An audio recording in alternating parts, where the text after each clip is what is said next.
Hüceyrələrin bölünməsi. Hüceyrələrin bölünməsi iki yolla gedir. Mitoz bölünmə və meyoz bölünmə. Mitoz bölünmə bədən hüceyrələrinin bölünməsinə xidmət edən bölünmədir.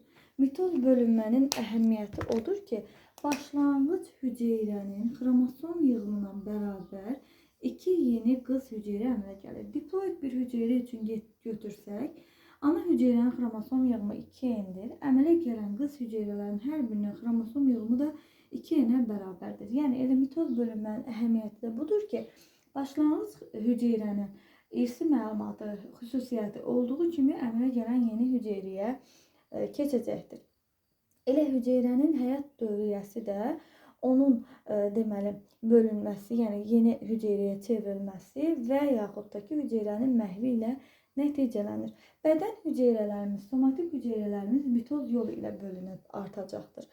Cinsi hüceyrələr isə meyoz yolla bölünəcəkdir. Meyoz sözünün mənası meyozis azalma deməkdir. Buradakı əhəmiyyət isə ana hüceyrənin, yəni başlanğıc hüceyrənin xromosom yığımının yarısına bərabər hüceyrələr əmələ gəlir. Meyoz bölünmədə isə həmin hüceyrələr başlanğıc hüceyrədən 4 dəfə çoxdur. Yəni, bir başlanğıc hüceyrədən 4 dənə yeni canlı hüceyrə orqanizmi əmələ gələcəkdir ki, həmin hüceyrələrin xromosom yığımı ana hüceyrənin xromosom yığımının 2 dəfə azdır. Yəni, diploiddirsə, haploid hüceyrə əmələ gələcəkdir. Meyozun əhəmiyyəti nədir?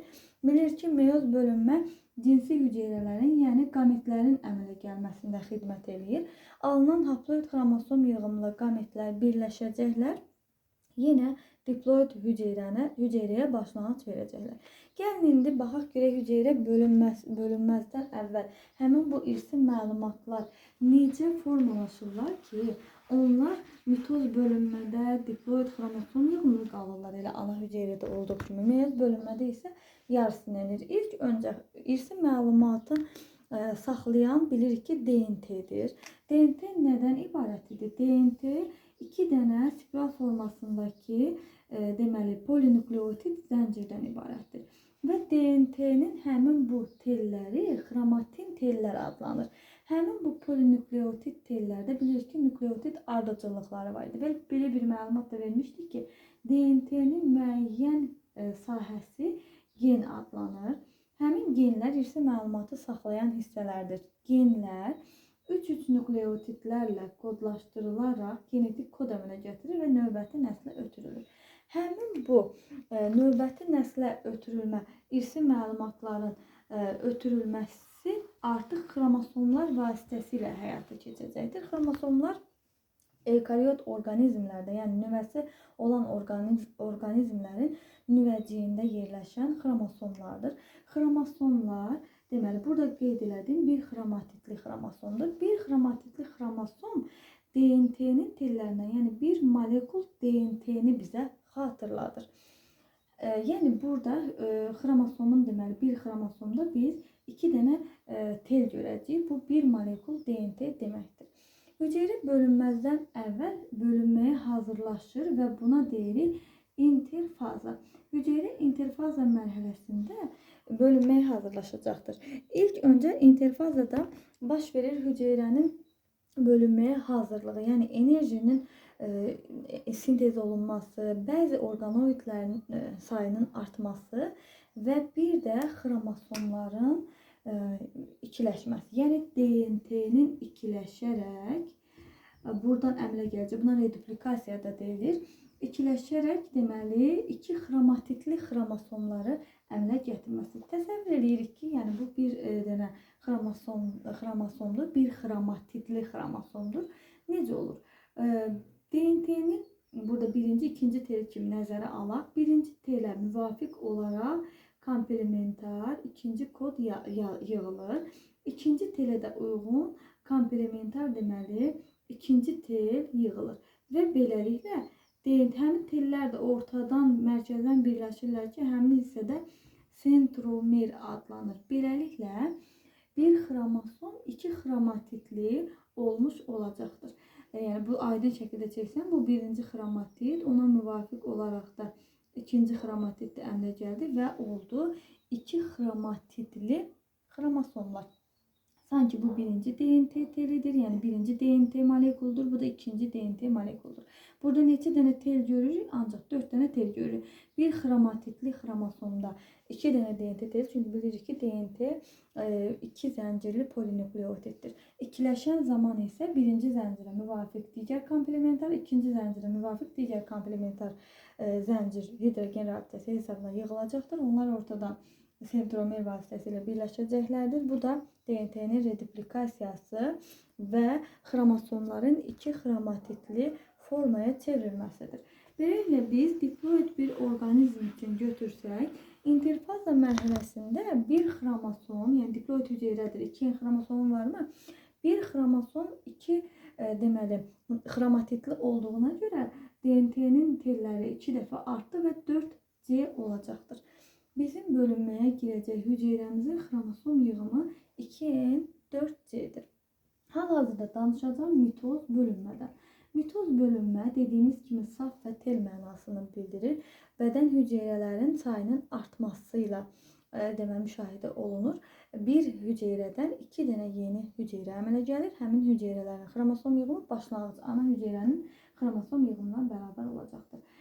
Mitoz bölünmənin həyata keçməsi 4 dənə fazada əmələ gəlir, baş verir. Birinci faza profaza, ikinci faza metafaza, üçüncü faza anafaza və nəhayət dördüncü faza telofazadır. Deməli, bütün fazalarda baş verən proseslərə diqqət edəcəyik. Profaza ilk fazamızdır və təsəvvür edin ki, mən burada bir hüceyrəni çəkdim.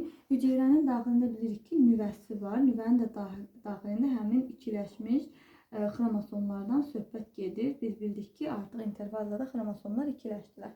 Profazada baş verir nə? Nüvə pərdəsi yavaş-yavaş əriməyə başlayır və profazanın sonunda nüvə pərdəsi tamamilə əriyir. Sentriollar əmələ gəlir. Biz bilirik ki, hüceyrənin bölünməsinə həyata keçirən orqanoid hüceyrə mərkəzidir ki, onlar sentriollardan ibarətdir. Sentriollar əmələ gəlirlər və əks qütblərə çəkilirlər. Sentriollardan bölünmə telləri, bölünmə vətənləri inkişaf etməyə başlayırlar. Yəni əmələ gəlməyə başlayırlar. Artıq nüvə pərdəsi yoxdur, nüvəcik itibdir. Xromosomlar sərbəstdirlər, yoğunlaşıblar, qalanlaşıblar. Hətta işıq mikroskopunda biz onu rahat görə bilərik. Profaza mərhələsində xromosom sayı 2N-dir diploid orqanizmdə. Demək, xromatid sayı, yəni DNT sayı isə 4C-dir. Metafazada ikinci mərhələdə nə baş verəcək? Metafaza mərhələsində artıq burada sentriollarda bölünmə vətərləri başa çatacaqdır. Yəni inkişaf edib başa çatacaqdır. Və hər bir qütbdən, sentrioldan bir dənə bölünmə vətəri gələcək deməli xromosomların sentromerinə birləşəcəklərdir. Burada da 3 dənə xromosom çəkin, birləşəcəklər. Və bir xətt boyunca düzüldüklərinə görə buna metafaza lövhəsi deyirik. Yəni hətta biz xromosomun hüceyrənin xromosom sayının neçə dənə olmasını öyrənməyimiz üçün bizə əsas lazımdır deməli metafaza lövhəsi. Çünki onlar bir nizamda, bir istiqamətdə düzüldüyünə görə rahat saymaq olar. Burada da xromosom sayında bir artıqlıq olmadı. Xromosom xromatidində bir dəyişiklik olmadığına görə xromosom yığımı diploid orqanizm üçün 2N4C olacaqdır. Növbəti fazamız anafazadır. Anafazada isə sentriollarda həmin bu bölünmə telləri gəriləcəkdir. Gərilmə nəticəsində bir xromosomu yarısı o tərəfə çəkir, yarısı bu tərəfə. Sentromerlər qırılıb tək xromatidli xromosomlar əks qütblərə çəkilir. Beləliklə, burada 3 dənə xromosom təsvir etmişəm. Hər biri də 2 xromatidlidir. Hər bir xromosomun bir xromatidi bir qütbə, bir xromatidi bir qütbə çəkildi. Və beləliklə, xromosom sayında fikir verirsiniz. Burada 3 idi, burada 6 oldu.